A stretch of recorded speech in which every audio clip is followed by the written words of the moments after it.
Hello friend, आपण ठेवलेला आहे कुकर आणि त्यात ठेवलेलं आहे तेल तापायला.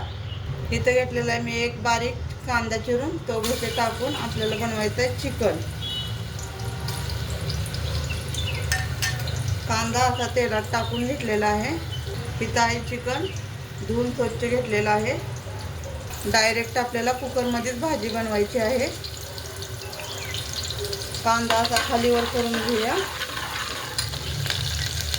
इथं घेतलेलं आहे लसूण, खोबरं सुक्कं आणि अद्रक, 3 वस्तू घेतलेल्या आहेत. ते मी घेते टाकून ह्यात तेलासोबत. आपलं छान असं फ्राय होईल. खोबरं, लसूण आणि अद्रक टाकून घेतलेलं आहे आपल्याला जेवढं लागतं तेवढं. आता एक जीव करून घेते. खोबरं लसूण छान असं लाल झाल्याच्यानंतर आपल्याला चिकन टाकायचं आहे. इथं एक कांदा आणि एक टोमॅटो घेतलेला आहे, ते मी मिक्सरच्या साहाय्याने बारीक करून घेते. इथं कांदा आणि टोमॅटो मी बारीक करून घेतलेले पेस्ट ते टाकून घेते. तेलामध्ये एक जीव करून घेते.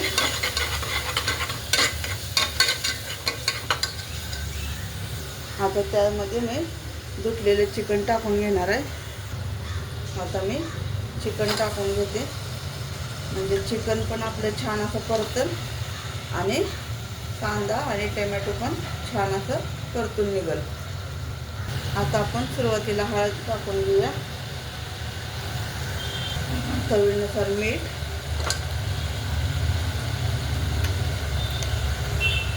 हळद आणि मीठला एक जीव करून घेऊया.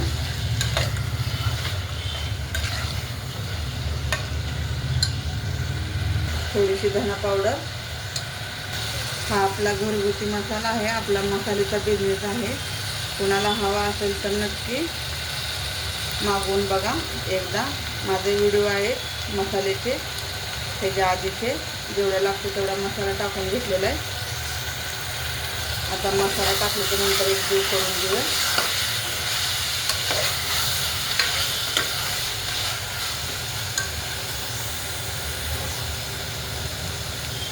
थोडंसं पाणी टाकून देऊया, म्हणजे मसाले जळणार नाही.